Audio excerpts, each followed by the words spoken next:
Nako, saan ho kaya hahanapin ngayon ng Malacanang o ng gobyerno itong 60 billion pesos na ipinasasauli ng Korte Suprema sa PhilHealth?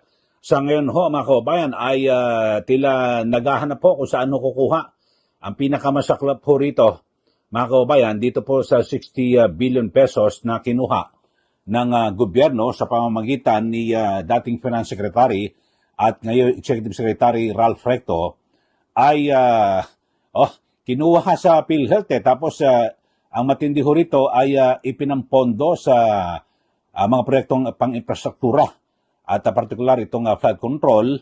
Kaya wala, tapos nanakaw ho, pinagbubulsa ho ng mga buaya sa gobyerno, di po ba? So masaklap ho rito at nako, eto ho, may mga binabanggit ho tulad po itong si House Deputy Speaker at Iloilo Representative Janet Garin na yung 60 billion pesos na pondo na dapat ibalik sa PhilHealth ay isinama po sa 2026 budget. Ano ibig sabihin ho nito, mga kababayan? So yung 60 billion na yan, sa atin din ho ulit kukunin o sa taong bayan. Grabe ho, mga kababayan, di po ba? So talagang napakatindi ho nito kasi ang linaw ho ng sabi po ng Supreme Court illegal po yung pagsasalin ng pondo na 60 billion pesos sa National Treasury. Ang nangyari ho, yung pondong yan ay napunta po sa unprogrammed funds. At kung saan ang Pangulo ang may kapangyarihan na siyang gumalaw ng budget at yun ho, nailagay na ho sa flood control projects. So ito ho, mga kababayan, ang ginagawa ho ngayon na pamamaraan ng Kongreso ay pinasama na po sa budget ng 2026 para agad na maibalik sa PhilHealth. Di ganun din ho. So, iginisa ho tayo sa sarili nating mantika, mga kababayan. Yung kinuha, dapat ho ang gawin ho rito ay yung mga nagnakaw, yung mga kontraktor, yung mga sinasabing mga mababatas at mga kontraktor na involved dito po sa flood control scam, dapat ho pagkukunin yung mga pera niyan At yan ho ay, di ba, yan po ay isama na ibalik po sa PhilHealth. Di po ba? Pero sa ngayon 110 million pa lang ho ang isusoli na cash. At naka-freeze po yung accounts ng maraming mga nasasangkot dito po sa kasong ito. Pero ang pinakamatindi ho rito, mga kababayan, dapat ho may managot ho rito, di po ba? Managot ho rito si Secretary Recto. So dito ho, yung 60 billion, so lumilitaw ho na hindi agad matutupad ho ng gobyerno dahil sa 2026 national budget dun ho pa kukunin. Dapat ang decision po ng Supreme Court agad-agad at mabilisan ng nagdesisyon agad ibalik. So sa ngayon mukhang malabo ibalik hindi pa ho at ang masaklap po nito, mga kababayan, so matindi. Ilalagay sa 2026 yung budget na ni 60 billion, tapos isasoli sa PhilHealth.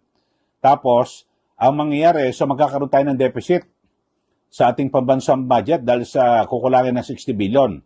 Ito ang matindi. Uutang na naman. Mangyayari ho dyan ay uutang kasi ganun ho talaga. Pag may budget deficit, uutang na naman. Mga kababayan. Kaya nga, ang matindi ho rito di ba, katulad ito, may binabanggit si dating Executive Secretary Vic Rodriguez, yung planong kunin sa 2026 budget, ang ipinabalik na pondo, ang gagawin ho pala, ito, sinasabi niya, maganda ho itong kanyang argumento. Pwede palang magnakaw mula sa kaban ng bayan at pag nahuli, masasauli ang mga nagnakaw gamit ang pera mula pa rin sa kaban ng bayan. Yun po pinakamatindi, biruin nyo. Kinuha sa budget ng PhilHealth, 60 billion, tapos nang nagkahulihan, nagdesisyon Supreme Court, hindi, balik nyo yan. Kukunin ulit sa pambansang budget. Talagang grabe ho ito, mga kababayan. At ayon po kay dating secretary, si Attorney Vic Rodriguez, hindi makatarungan na ang buwis ng mamayan ang muling sasalo sa pondo na nagmula sa pribadong kontribusyon ng mga miyembro ng PhilHealth. Lalo't manipis na ang pondo na 2026, di ba, yung budget para po sa kalusugan, edukasyon at serbisyong panglipunan. So ito ho ang pinakamatindi ho, mga kababayan, di ba? Yung 60 billion pesos na ipinasusole ng Supreme Court, kukunin sa 2026 budget na buwis po ng taong bayan. So talagang pinagsamantalahan, doble ho ang pagsasamantala sa lahat po no, sa ating mga kababayan, di po ba? So ito nga ho, kaya nga may binabanggit din ho itong si no, yung isang health reform advocate na si Doc Tony Lechon, yung issue ng 60 billion pesos na pondo ng PhilHealth, yung patuloy na kakulangan sa subsidiya para sa mahihirap, PWDs at mga senior citizens. So ito po ay malinaw na pandarambong. So doble-doble ho ang pasanin ho ngayon ng taong bayan nang mawala po ang pondo at ngayon mamayan pa rin ang pinagbabayad para po sa pinababalik na pera ng Supreme Court. Matindi ho mga kababayan. Kayo ho ang masasabi niyo rito. So ninakaw ang 60 billion pesos tapos na ipinagkait ang 147 billion pesos para sa PhilHealth ng may hirap, yung PWD, senior citizen, tapos gusto nila tayong magbayad ulit. Kasi yung sa 2026 national budget, ang magpupondo ho dyan pera ng mga taxpayers So tapos yung ninakaw na 60 billion, tayo ho ulit magpupondo. Grabe ho mga kababayan, di po ba? At talagang hindi ko alam kung ano bang mangyayari sa atin. So ninakaw yung 60 billion, tapos ibabalik, sabi ng Supreme Court, tayo pa rin ang magbabalik.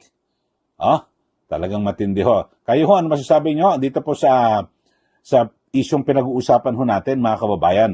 Talagang napakatindi ho, di po ba? Na kung saan ay dito ho di ba? Kaya nga may mga nanawagan na po na dapat ho ay mag-resign. Ito pong si Executive Secretary Ralph Recto at particular ito pong nagkaisa labor coalition. Ako, malaking coalition po ito ng mga manggagawa. Na ang sabi ay kanilang hinihiling na dapat po ay mag-resign si Executive Secretary Ralph Recto na mula po sa pagiging Finance Secretary, parang na-promote pa ho di ba? Kasi siya po ang pinakamataas sa lahat po ng mga miyembro ng gabinete na ang ibig sabihin, di ba, may mga bansag nga pag Executive Secretary ka Little President, di ba? Kita nyo pag pipirma, maglalabas ng mga proclamation o kung ano man, halimbawa, walang pasok, pista opisyal, by the President, pipirma ho siya sa ngalan ng Pangulo, di po ba? Kaya tinatawag ho yung Little President. So ito pong koalisyon na ito, yung nagkaisa labor coalition, ang sabi ho nila, dapat ho magbitiw na. Ako naman ho, siguro, kung gusto ho ng Pangulo na medyo mabawasan yung kanyang kasalanan sibakin niya na ho. Tanggalin ho, huwag nang antabayanan na sabi natin magbitiw. Naku, hindi magbibitiw ho yan. At di ba sa mga nakaraan, itong si dating Executive Secretary, dating Chief Justice Lucas Bersamin, di ba yung pangalan ay na-involved sa sinasabing maanumalyang flood control o kaya tinanggal. Itong si Secretary Recto ang mga report kadikit niya ho yung isang contractor na kanyang kababayan dyan po sa Batangas.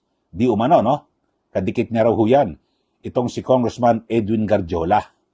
Yun ho, nako, isa rin po yan sa sinampahan na po, no? O pinaka-iimbestigahan at masampahan ng kaso dito po, no, na may kinalaman sa napaka-maanumalyang flood control projects at iba pang infrastrukturang proyekto dito po sa ating gobyerno. So ito nga ho, sabi ng Supreme Court ay unconstitutional fund transfer.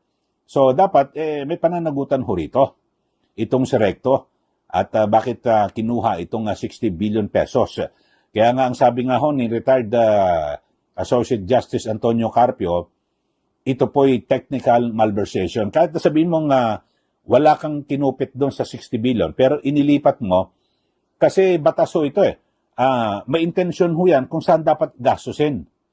Dapat itong 60 billion ay gastusin lang po ng PhilHealth. Pero ang ginawa ho ni Recto, kinuha. Tapos, dinala sa National Treasury, tapos dinala sa unprogrammed funds. O yun ho, yun na, ibigay ko sa sa flood control projects. Buti sana kung yung flood control ho mga kababayan, naging, sabihin natin, naging maayos yung proyekto at talagang nakatulong para maibsan yung problema sa baha at wala ho Lalong lumala po yung pagbaha dito po sa atin, di po ba? At ang dami pong namatay. Marami po ang nagbuwis ng buhay dahil po sa mga proyektong yan. So, matindi ho ito. Talagang dapat ho may managot ho rito dahil marami po ang namatay. Di po ba? So, yun lang ho. Kayo ho, ano ho ba ang inyong pong pananaw dito ho sa ating pinag-uusapan? Dapat ho bang mag-resign? Sibakin na itong si Recto at higit po sa lahat, mga kababayan, itong pinakamatindi. Yung 60 billion pesos na kinuha sa PhilHealth, ipinasosoli po yan ng Supreme Court. Ang gagawin ho ay isinama dito po sa panukalang budget para sa susunod na taon. Tapos, yun ho ang ipambabayad. Kapag kumuha ka sa 2026 national budget, taxpayers money ho ito. So, kinuha nila nakaraan sa budget, taxpayers money, tapos nung nailarga na ho sa mga flood control projects nung pinasoli ng gobyerno, kukuha ho ulit sa 26 budget. Grabe ho, mga kababayan, di po ba? So, wala ho bang mananagot dito? Napakatindi, talagang sunod-sunod ho ito, yung mga nangyayari dito po sa ating bansa, mga kababayan. So, yun ho, dapat ho talaga, kasi ang purpose ho nito, di ba? Yung kung ang pondo ay para sa serbisyong pangkalusugan, dapat dun lang ho. Alam niyo ho, kung wala hong mananagot dito, magpapaulit-ulit lang ho ito sa gobyerno Kaya nga sabi nga po ng grupong nagkaisa, resign ka na, Recto. Ako naman ho, ang sinasabi ko, PBBM, sibakin mo na. Yun ho. Kay Bersamin, di ba, natanggal dahil sa parang naugnay sa flood control ito, palalain po ba patingnan nyo rin dahil sa ang sinasabi, di umano ay malapit ito kay Congressman Edwin Garjola na isang contractor di umano. Yun ho. Ano pa bang gagawin ho natin dito, Mr. President? Kung gusto nyo maglinis sa inyong bakuran, yun ho. Huwag nyo na hong antayin na magkusa mag-resign. Ako, malabo po ito.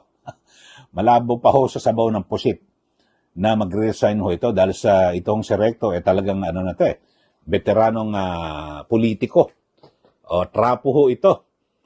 Traditional politician. Naku, tagal na ho nito sa gobyerno, mga kababayan. Ito ho ang ang dami ho nitong isinabatas na mga pahirap sa bayan. Taxman ho ito. Yung sabat, siya po ang yung value-added tax.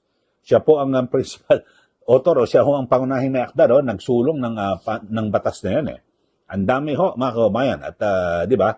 So sa ngayon yun ang pinakamatinding nagawa ho nito, yung sa 60 billion pesos na pondo ng PhilHealth inilipat. At ang dami pa ho, pati yung sa PDIC 107 billion pesos.